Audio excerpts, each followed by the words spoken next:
나스닥 이거 언제까지 오를까요? 지금 오르는 거 믿어도 될까요? 제가 여러분 판단에 도움되시라고 최근 나온 따끈따끈한 지표들을 몇 개 가져왔는데 요거 확인하시고 투자 결정 내리시면 많은 도움이 될 것 같습니다.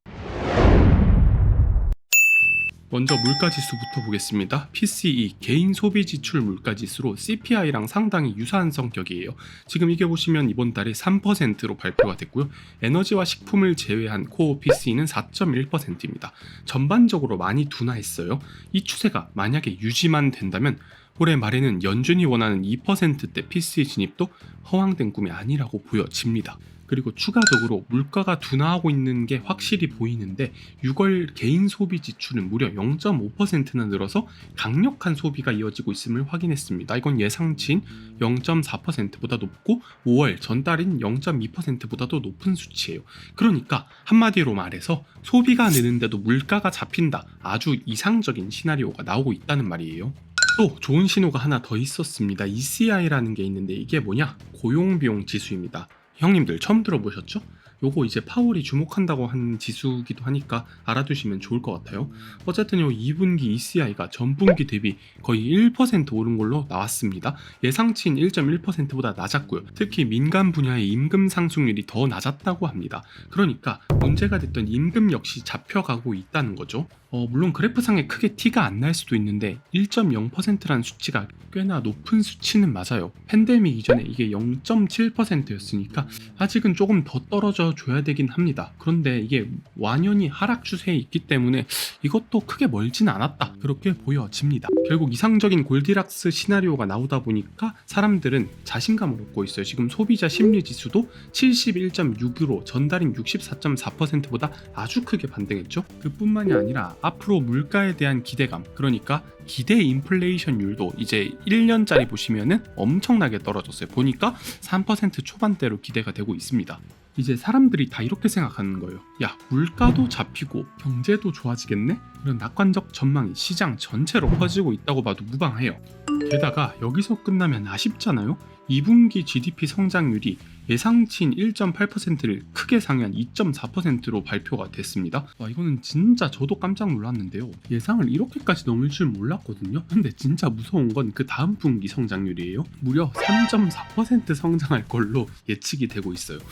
이게 말이 되는가 싶은데 참 1년 전이랑 완전 분위기가 딴판으로 흐르고 있죠. 이게 경기 침체가 온다고는 믿기지 않을 정도의 성장률이에요. 이러다 보니까 작년에 비관론자였던 형님들 있잖아요. 이 형님들 전부 다 이제 손들고 지지치기 시작했어요.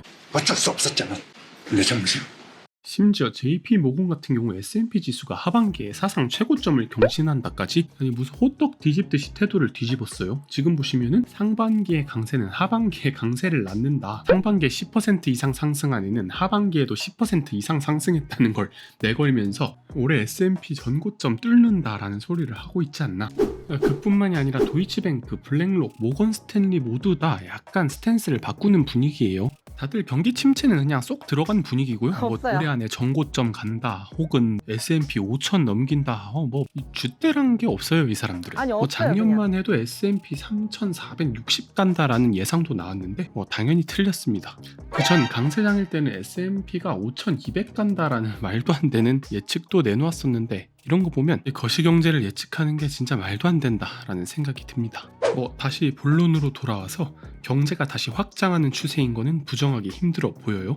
심지어 연준 내부 컨센서스 역시 이제는 기본 시나리오가 연착륙이다. 다만 물가가 엄청나게 빨리 내려오지는 않을 거기 때문에 고금리를 오래 유지시키겠다. 전체적으로 봤을 때 좋은 상황이지만 아직도 위험성은 남아있어요. 그중 문제가 되는 게 이제 물가죠, 물가. 현재 유가 보시면 다시 WTI 기준 80불대까지 올라섰습니다. 이대로라면 기껏 낮아졌던 헤드라인 CPI나 PC가 다시 올라갈 수 있음을 뜻하는데 실제로 7월달 CPI 보시면은 원래 3%였는데 또다시 3.37%까지 오른다라고 되어 있죠. 그러니까 전형적인 해치 완화 이후에 다시 물가가 오르는 모습을 보여줄 수도 있다는 말이에요. 그리고 또 다들 걱정하는 게 유동성입니다. 올해 상반기 글로벌 주식시장이 엄청 큰 반등을 했어요. 그런데 이제 후반기는 쉬어갈 확률이 높다고 보는 사람도 꽤 많습니다. 왜? 너무 많이 올랐잖아요. 그러니까 밸류에이션은 약간 부담스러운 수준까지 올라왔는데 유동성은 지금 줄어들고 있다는 한계가 있으니까요. 조금 더 자세히 설명해 보겠습니다. 특히 최근 일본의 정책 변화를 주목해 볼 필요가 있는데요. YCC를 수정. 이렇게 말하니까 진짜 어려운데 사실상 금리를 올린 효과를 보여줬다는 거예요. 곧 시중에 풀린 엔화를 걷어들이는 겁니다. 일본은 지금 역대 최대 수준의 돈풀기를 실시했어요. 그런데 이제 슬슬 후달리는 거죠. 얘네들도 시중에 풀린 엔화가 엄청나기 때문에 엔화를 달러로 바꿔서 이 달러로 미국 국채와 주식에 들어갔단 말이죠. 이걸 엔캐리 트레이드라고 하는데 이 엔캐리 트레이드를 끝내고 다시 일본으로 돈이 돌아온다는 말입니다. 게다가 일본만 긴축을 하는 게 아니잖아요. 미국 같은 경우도 연준은 제법 자산 규모를 많이 축소했어요. 결국 이렇게 줄어든 유동성 덕분에 더 이상 오를 여지가 없고 쉬어갈 거라는 사람들이 꽤나 많이 나오는 이유기도 합니다. 여러분은 이번 하반기 어떻게 될 거라고 전망하시나요? 댓글로 남겨주시면 정말 감사하겠습니다.